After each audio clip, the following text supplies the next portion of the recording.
Hey there, it's your girl Barbie J, and I am back with another recap and review of Tyler Perry's comedy drama, The Oval, Season 4, Episode 7, Hook, Line, and Sinker.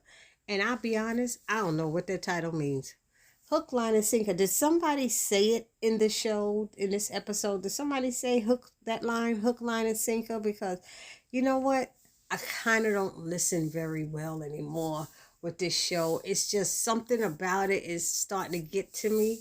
Well, it's been getting to me and it's been getting to a lot of you as well. So anyway, I'm going to try to make this as fun and interesting as ever. But before I get started, if you haven't subscribed to my channel, please take a moment right now, hit that subscribe button, then hit the notification bell and select all, and it'll let you know every time I upload something new on my channel. Then I ask that you hit the thumbs up button or the like button, write a comment so we can interact with this silly show. I'm sorry, but we must do this. And then share the video if you wish. Okay? So let me get on with this real quick. So it starts in how it ended. Bobby has the gun to Donald's head. Lily is just standing there looking, and she said, she's not going with Bobby. She's at home now and she's staying there with Donald. And I'm like, maybe it's because Donald has her family hostage that she's saying all this. And she tells Bobby that she's not the type of woman who can live on the run. And Donald is like, did you hear my baby? What she said? Are you hard of hearing? And Bobby is like, are you really saying this to me now, Lily? And he's like, you don't look good. What did he do to you? Did he give you some drugs or something? And she said that she's fine and he should just go. And she tells him to leave over and over again, and he's begging her like, mother freaking Keith Sweat, like, baby, please. What's one of them songs that Keith Sweat be begging on? Somebody put it down in the comment section. But that's what she said, baby, don't leave me. No. So he's asking, what am I going to do without you? What we doing? Donald is like laughing out loud and say, Lily, he's laughing like, don't you beg? Why you begging now? Lily says she's staying put. She's home to stay and not going back and forth. And Bobby finally leaves out the door. And the two Secret Service guys happen to just come into the area after he left. And Donald was looking at them like, really? He's like, he calls them idiots. He tells them to go call their replacements right now and to shoot themselves in the effing head. You sorry pieces of ish. And then he asks Lily, what is this that Bobby's talking about, Virginia? Now, was Virginia where this other guy was that she was supposed to be going, that nobody seems to know who they are or whatever? But she still looked like she was a little weird out, like spacey or something. It looked like she was on something, if you ask me. Then you got Alonzo. He calls Donald and lets him know that the first lady will be on her way to visit him. And then he told Alonzo that they need to talk. And I'm figuring it's about taking the president off the grounds without permission. Because he was like, are you going to be coming? And he said, yes. He's like, good. Then we got Richard and Sam. He tells Jason how they switched bodies in the hospital with him and another kid. And now the other kid is dead after his parents left out of the room. They were the last ones in there with him, which means that one of his parents tried to kill him and that the only place he's safe is there. So they asked Jason what really happened. Of course, Jason is lying about everything he says. Everything come out of his mouth is a lie. And they know he's lying because they had the video. So he doesn't want to talk about it anymore, especially after they told him that his parents tried to kill him. But he had the nerve to have tears running out his damn face. That crazy ass Jason had the nerve to have tears running out of his eyes. I was like, are you for real with that right now? So they do know that Jason, like I said, is lying about stuff. And then Richard helps Sam into another room with that guy. Who knows what that guy's name is? Who is that guy? I forgot his name that was there watching Jason. And, and they discuss the next steps, what they're going to do. And the guy tells Sam how to take that adrenaline shot. He's like, just use half a syringe. And that was that. Then we got Victoria. She's being mean to Alonzo as always. She asks where's Sam, and then asks for Kyle when she realized Sam said he wasn't available. Then she asked Alonzo to smell his hair, saying that her husband's hair was smelling like that, and she wants to know why. And Alonzo said, "Oh, I just let the president wear my hat." She's like, "Why?" "Because we were in the sun." Victoria told him, "You's a full of ish." and then Kyle shows up, and Victoria is telling him that he's going in the car with her. And he's like, "I'm on duty." She said, "Well, I'm changing and you're coming with me." "And where are we going?" And she said, "Someplace you know well." I said, because she know he messes with Donald. So she makes Kyle break protocol by getting into the car with her. And first she makes him carry her purse in there. And all he had to do is hold it a certain way. He had the nerve to throw it over his shoulder and get it to the car. So he sits opposite her, and then she makes him sit next to her as the motorcade leaves and heads towards Donald's house. So Kyle wants to know why he's in the car with her. And Victoria tells him, Kyle, what the deal is and the story that they sold to everyone who was after him, Donald and Hunter. And so Kyle doesn't think that they believed what Eli has told him. So Victoria says, well, this is what he must do. This is what we must go through if they want this to work. And he asked if the VP was in on it. And Victoria said, that idiot, no. I said, oh, stop, girl. Is she playing him? I'm wondering if she playing the VP as well. So this is really crazy how all of this is all mixed up. Then Kyle gave Victoria her phone back, and she was like, you sure you don't want to swipe and look at my husband's dick pics that he left? And he said, no, I don't. She said, I think I see you getting a little hard on over there. But he said he's not interested. But I got to say to y'all, I don't know if y'all noticed, because y'all know last season we was dogging Victoria out with her wardrobe. But this wardrobe this season is looking a whole lot better. Y'all know y'all have to agree with me. Her wardrobe this season has been on point. So I guess Tyler Perry heard us, or just his stylist, or whoever heard us, because she was looking jacked up last season. I don't know who the designer was or who was doing what, but hallelujah. Thank you, Jesus, that they switched that person. Anyway, so now we have Bobby and Max drinking at a diner. How they drinking at a diner? I ain't never been at no diner seen people taking shots. But anyway, that's what they was doing. So he tells Max that Lily wants to stay with Donald, and Max acts like he's sorry, but Bobby knows he's not. Told him to stop saying that. Then it seems like they're making plans to do something, but their story, their storyline really irks me. I'm gonna be honest, it irks me, so I don't really pay close attention to what they're saying. But they did end with their discussion ended with looking for Sharon, who is terrified of the president. And Bobby asked, they was like, maybe we need to talk to her. So Bobby asked if he knows where she lives, and Max is like, no, but I know where Richard lives.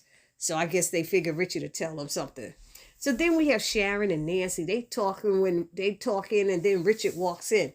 So they tell him that they still haven't heard from Barry, and she's worried. You know how Nancy is. She always worried. Richard wants to go and contact Sam, and Nancy makes him sit down and eat some food. She always got a plate of food for Richard, honey. She always keep her man fed. I ain't lying about that. And so she's saying, don't worry, you sit down and eat, and I'll call him. So when she calls Sam, he says that Barry's phone is off, so they can't really track it. So Nancy thinks that, she asked, "Did you think that Colt might have him?" And Sam reminds her that they have a man on the inside to try to put her at ease. But I'm like, well, I was wondering when they was going to bring that Colt thing up, because Barry still ain't got his child back. I done forgot the child name. She been missing so long. I don't remember what that little girl name was. Anyway, then we got Priscilla. She comes into the room after Sam hangs up and asks, what was that call from Nancy about? And he tells her about the Barry, missing, and oh, that's not good. And she's sitting there being nice I think it was only about 30 seconds. And somehow they started discussing the chief of staff and some other things. And then Priscilla starts bringing up him sleeping with the first lady again. And then she says that Sam is the one who put them in this mess. And I'm trying to figure this out, or remember. If somebody in the comment section, one of you subscribers, somebody tell me, how is it that she keeps saying Sam put them in this mess? How does anyone know how that happened? How did Sam do that? And then it's like they have Priscilla acting weird. She's just questioning him and saying stuff. I can't even write it down what she was saying because it was getting on my nerves the way she was acting. Are there any other first ladies you slept with? Is there anybody else you slept with? I was like, oh, stop having her act like an angry black woman. Don't bring him to your house. Just let him suffer somewhere in a hotel if you're going to be like this and keep upsetting yourself. And he's like, Scylla, please, Scylla, I want to talk. Oh, you don't want to talk to it about it? Well, you're going to have to talk about it because you're the one that got us in this mess. So I was like, I can't do it, y'all. So anyway, now, let's move on.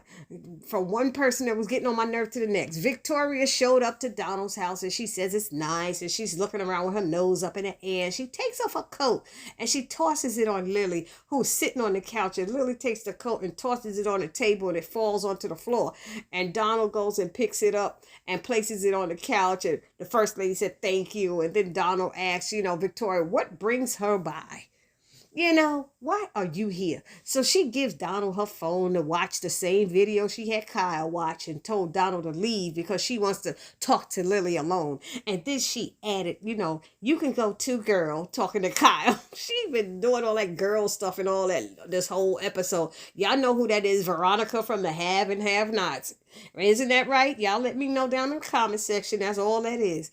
So then we have, she tells Lily, that she doesn't look good, and Lily says that she's under the weather, and Victoria's like, ooh, had I known that, I would have worn a mask, and Lily's like, I'm sure you would have, and she said, and I don't know what you got, girl. So then Lily tells Victoria that Donald had her shot when she tried to leave him, and she said, wow, damn, all right now, Donald, you better keep a bitch in line. I said, really? She laughing about it, and what's her name? Lily's like, that's funny to you, domestic violence, Well, anyway, then she, so Victoria said, I think I'll have that drink. Now, Lily is like, she's like, where is it? And Lily said, it's in the cabinet over there. And she just sits there. Lily just sits there. So Victoria's like, looking for the staff or someone to get it for her. And then Lily giggles and she's like, oh my God. She said, you think I'm going to get it for you? She was like, oh, you're hilarious. I was like, no, she didn't. She was laughing. She gets up and walks out and says, I need some air. I said, no, you didn't. She just dissed the first lady like nothing before.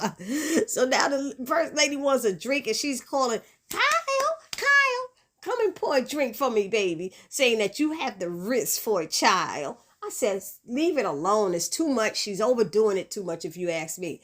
Then Donald hands Victoria her phone and asks, how did she get that? And adds that it's brilliant. And she says, I'm that itch, And then, you know what? She said, I'm that biatch. Let's put it that way. And then tells him that they fed this info to the group and that they believe it. And Victoria tells Donald that they should all go back to work and play nice with each other, and that it all dies with Jason, her poor sweet son. I said, damn, that itch is crazy. Then Donald apologized for doubting that Victoria could do this and promised to never doubt her again. And so Victoria asked Donald to do her a favor and don't have his little pink poodle, talking about Kyle, aggravating Max or Bobby. And Donald said, Bobby? And she said, yeah, they will be, around in the White House from time to time with the VP. I thought they was going to be on his detail. Why didn't she just say they're going to be on the VP's detail? Because that's what I thought it was. So then Donald didn't like that at all. He didn't like that, but he didn't say a word. And Kyle wants to leave. And Donald said, you could go. Then Kyle said, well, I don't have a car. And Donald said, that's okay. Just take one in the garage. And he winks at, at Victoria when he said that. And she was looking at him like, oh, all right now. So again, Donald tells Victoria that that ish that y'all put together is brilliant, and added that he wants to drink to that. And then Donald did a toast to 4 more years. I said, 4 more years? We ain't even do 4 months in this White House yet. How you talking about 4 more years? We ain't got 4 months in. Somebody talk to me. I said, oh my God, but he said 4 more years to her being a woman enough to take out anyone who stands in her damn way, not even her own damn kids. I said, dang, that's messed up. She a messed up person. She going to hell for that, I'm telling y'all. But then then Kyle runs into Lily smoking in the garage. This is stupid too. And he asked, why is she there? And she said, where else would I be? And Kyle said, dead. And he asked, does he know you're here? You just saw her sitting in the living room when you came there with the first lady. Did you not? I'm like, really? Oh, anyway, so he's like, so you guys are back together? And she told Kyle that Donna won't let her leave. And Kyle did not like that. And he was like, really? But Lily was acting strangely as she smoked. Did y'all see how she was smoking the cigarette? Like she was on something. So Lily told Kyle to just go and leave her alone. So then he took a car. He took the keys to a car. And Lily said, that's my car. And Kyle didn't even care. He just lit the cigarette and got into the car as Lily was singing to herself, oh, I hate you. Oh, I hate you. I hate you. No, let me stop. And then it ends with, was it Alan and Dale out in the woods, and they're, arguing because Alan is still complaining and being an idiot as always. And Dale tells Alan to try and look on the bright side for once, and Alan threatens to punch him in the face for saying that. And so, oh my God, so Alan continues to be an idiot, and Dale gets sick of him and wants to take the tent and leave. But again, Alan apologizes after being insulting and rude to Dale. And then they hear something like, twigs breaking, like somebody's coming, and punk ass Alan, he jumps into the tent. I don't know, maybe he went to get something, a weapon, I don't know. And Kyle steps out from behind a tree, and Dale looks at him and says, Kyle? And it went off like that. And y'all tell me how Kyle fell on them that quick. They are in like a 5-mile radius to the phone. Plus the phone is off now. So somebody tell me how in the world. Let's make this believable. Let's make it believable. That was not believable. Anyway, that's how it ended. Y'all let me know what y'all thought about this episode. And I'll see you guys in the next video. It's your girl, Barbie J, saying peace.